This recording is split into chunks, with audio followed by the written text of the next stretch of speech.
látinú ìwé ìròyìn látinú ìwé ìròyìn látinú ìwé ìròyìn ló ń dé sí ojú ìwòran yín látinú ìwé ìròyìn. ẹ kú ojúmọ́ mà ẹ tún kú ojúmọ́ tó túmọ̀ wà láàárọ̀ òní lẹ́ni tí í ṣe ọjọ́bọ̀ ọjọ́ karùn-ún oṣù kẹta ọdún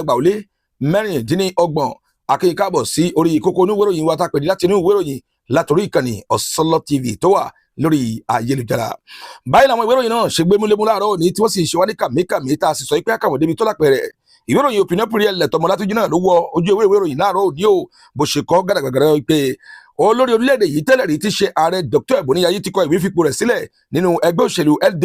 Wọ́n ní bí ó ti lọ bẹ́ẹ̀ náà lọ́mọ ẹ̀ náà tó tẹ̀lé ẹ̀ ìyẹn arákùnrin Ṣàbí Yayi èyí ọjọ́ ọ̀kan nínú àwọn ẹgbẹ́ olóṣèlú Democrat ìyẹn LD tẹ́lẹ̀ rí tí òun náà kọ ìwé fipò rẹ̀ sílẹ̀ ṣùgbọ́n Ògìmì Tọ́pẹ́ sọ pé gbẹ́ngbẹ́ng lòun ṣì wà ní ilé òun ò níbìkan tóun rè lásìkò tí a wà yìí. Ìwé ìròyìn Opinion Period ló kọ ló fi ṣe balógun ìròyìn ẹ̀ láàárọ̀ ní lórílẹ̀‐èdè Benin bí. Ìwé ìròyìn eléyìí tá a pè ní Opinion Period lẹ́kan náà ló tún kọ́ wípé wọ́n ti mú ọjọ́ ò táwọn ọmọ tí ó ṣe ìdánwò eléyìí tó jẹ́ ìdánwò ìyẹn ìdánwò SEPE ìyẹn ìdánwò ilé kẹfà sí ilé ẹ̀kọ́ gíga àti ìdánwò ilé kẹwàá pẹ̀lú ìdánwò àṣekágbá kúrò lórí ilé ẹ̀kọ́ gíga ètí àpè ní ìdánwò bákan. Ǹjẹ́ wọ́n ní ọjọ́ kẹjọ ni wọ́n ṣe ìdánwò SEPE ti ṣe ìdánwò ìyàrá kẹfà ìyàrá kẹwàá ni wọ́n ṣe ní ọjọ́ kẹẹ̀ẹ́dógún oṣù kẹfà. Wọ́n ní ọjọ́ kejìlélógún ní ìdánwò tí bákan yóò wáyé lórílẹ̀‐èdè Benin bí. Arábìnrin tó ìfọdé ló ṣe àlàyé léyìí tí etí ìgbọ́ gbogbo àwọn tí wọ́n jẹ́ ará ìlú bó ṣe gbé jáde ní ojú ìwé ìròyìn náà láàárọ̀ òní. Ṣíbálàwà lẹ́yìn ẹ̀ àkúrò lẹ́yìn ẹ̀ o ta ló sọ bẹ́ẹ̀ ìwé ìròyìn Opinion Period ló sọ o fáyé ọdún wíìmà sẹ̀yìn ọdún àyájọ́ àwọn obìnrin tó ń bọ̀ lójú ọ̀nà lórílẹ̀‐èdè Benin bí. Àwọn obìnrin kan rèé ó tí wọ́n kóra wọn jọ pọ̀ ní ìlú Glasgow sọ wípé àwọn sàmì sí lọ́jọ́ Sunday tí ń bọ̀ lójú ọ̀nà yìí fún àtìlẹyìn ẹni tó fẹ́ díje du ipò ààrẹ lórílẹ̀‐èdè yìí Rọ̀mí Àwàdáyìn kó lè bà dépò àgbà.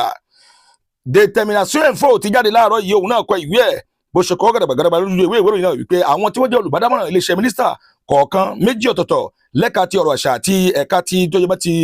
ètò ọ̀gbìn lórílẹ̀‐èdè yìí ni wọ́n wá sílùú Ìkòbẹ́ láti wá ṣe ìpàdé pẹ̀lú àwọn ọ̀dọ́ láti bá wọn sọ̀rọ̀ lórí gbólóhùn kan àbí èkejì tí ó gbójú ayé olùjọra kan ìyẹn lójú ìwé ìròyìn náà kan láàárọ̀ òní. Determination Info ṣe lára ìpè àwọn mínísítì méjèèjì sọ pé ìjọba ààrẹ Patrice Talon orígàmbàrí ẹ̀jẹ̀ díẹ̀ ló bì kí eyín ó tó pàwọ̀ látàrí ibi iṣẹ́ tó ṣe lórí ẹ̀ka ọ̀rọ̀ àṣà àti nítorí ti ọ̀rọ̀ ọ̀gbìn lórílẹ̀‐èdè yìí wọ́n ní kò ṣe kíni kò kéré o. Bákan náà ni alága ìjọba ìbílẹ̀ ti ìlú Ìkòbẹ́ olóyè Clement Kúṣadé Adéyẹmí ọ̀mọ̀wé ó ṣe àlàyé àwọn ìbéèrè ọlọ́kọ̀ọ́jọ̀ kan lọ́wọ́ àwọn mínísítà ìbákan náà ló tún wọn sáà rẹ̀ wípé òun kí i pé ó kú ọmọ ṣe ní ẹnu iṣẹ́ rẹ̀. Bákan náà ká lọ sínú ìwé ìròyìn eléyìí tí wọ́n porúkọ ẹ̀ ní ìwé ìròyìn Le Matinal náà kọ́ ò bó ṣe gbé wa pé olórí orílẹ̀-èdè ìtẹ́lẹ̀rí tó jẹ́ olórí ẹgbẹ́ alátakò òun àti ọmọ rẹ̀ ni wọ́n jọ kọ ìwé fipò sílẹ̀ o. Wọ́n ní kí ló fa sábàbí bàbá mọ̀ ṣàlàyé o wípé àlàáfíà ara tòun ló fà tí òun fi yọ ẹsẹ̀ kúrò. Hóònù gbólàárọ̀ òní òun náà kọ tiẹ̀ náà síta o. Ó ní arákùnrin Victor Basi Adusi náà ni wọ́n ti tún sọ pé kó máa tẹ̀síwájú o lẹ́ka ti ọ̀rọ̀ Court Supreme lórílẹ̀‐èdè wa Benin bí o. Wọ́n ní ẹ̀ka ti ọ̀rọ̀ Court Supreme bí wọ́n ṣe tún yan arákùnrin pé kó tún nìṣó kò ṣẹ̀yìn ìpàdé àwọn mínísítà tí wọ́n ṣe láìpẹ́ láìjìnà yẹn ní àná òde òní ní ilé-iṣẹ́ ààrẹ. Ká sọ fún yín pé ní ìjọba ìbílẹ̀ Wẹ̀sẹ̀ alága ìjọba ìbílẹ̀ tó wà ńbẹ̀ lẹ́yìn tí ó gba ìwé àṣẹ tó ti gba ọ̀pá àṣẹ ọ̀hún dání láti máa darí ìjọba ìbílẹ̀ Wẹ̀sẹ̀. Wọ́n ní ṣe ló lọ kàn sí àwọn ọlọ́pàá wípé ààbò ìlú náà ló ṣe pàtàkì lójú òun o kí gbogbo wọn kí wọ́n dìde láti ṣe àtìlẹ́yìn fóun lára àbẹ̀wò tí ó ṣe hónúgbólókọ láàárọ̀ òní. Ẹnu ọ̀nà ìloro eléyìí tí ó wọlé sí orílẹ̀-èdè Benin bí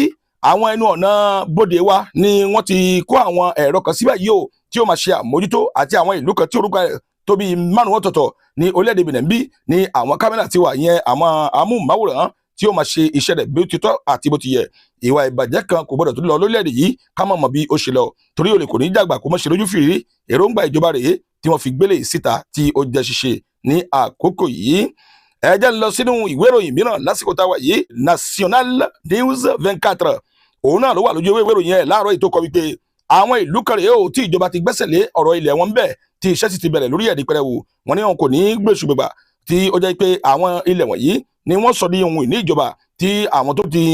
kọ́ ilé àbí gbé nǹkan sórí ẹ̀ wọ́n ní wọ́n pàdánù àwọn nǹkan wọ̀nyí látàrí bí ilé ẹjọ́ ti dá wọn láre pé kí wọ́n kó àwọn ilẹ̀ wọ̀nyí sí ìjọba àpapọ̀ lọ́wọ́ láti lò. Ìwé ìròyìn eléyìí tí wọ́n mọ̀ fi kásẹ̀ ìdílẹ̀ ó náà ní ìwé ìròyìn tí wọ́n porúkọ ẹ̀ ní La Curiosité du jour tó jáde láàárọ̀ yìí ó jáde bó ṣe kọ́ ó ní alága ìjọba ìbílẹ̀ ti ìlú Ìsákété olóyè Alexis Oníyògù ti gba àlejò kan pàtàkì nínú àwọn olóṣèlú tó tún jẹ́ àgbà nínú ìlú ọ̀hún, ìyẹn President Haruna Lawani ló lọ fi ọ̀rọ̀ wọ́rọ̀ pẹ̀lú alága ìjọba ìbílẹ̀. Wọ́n ní ó gbà wọ́n lọ́pọ̀lọpọ̀ ìṣẹ́jú kí wọ́n tó fi ọ̀rọ̀ ọ̀hún tì látàrí bí ìjọba ìbílẹ̀ ti ìlú Ìsakété bí ó ṣe dàgbàsókè ní kòpẹ́kòpẹ́. Òun náà ni wọ́n sáré ẹ̀ láàrin àwọn tí wọ́n jẹ́ ará ìlú àti alága ìjọba ìbílẹ̀ tó ṣẹ̀ṣẹ̀ gba ìwé àṣẹ tó ń darí ìlú ọ̀hún lákòókò yìí.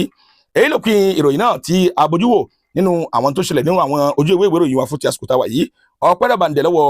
Abudu Ọ̀làdíjà Kásùmù Ìṣọ̀lá lórúkọ tèmi o. Bí ní ọjọ́bọ̀ eléyìí tí a ń palẹ̀mọ́ fún ọjọ́ Jímọ̀ tọ̀la, Ọlọ́run ọba Aláwùrábí yóò jẹ́ kí ayọ̀ àti ìdùnnú kó máa kàn wá o. Ó dìgbà. Ọ̀sánlọ̀ TV. Ìmọ́lẹ̀ gbogbo ọmọ ànàgó.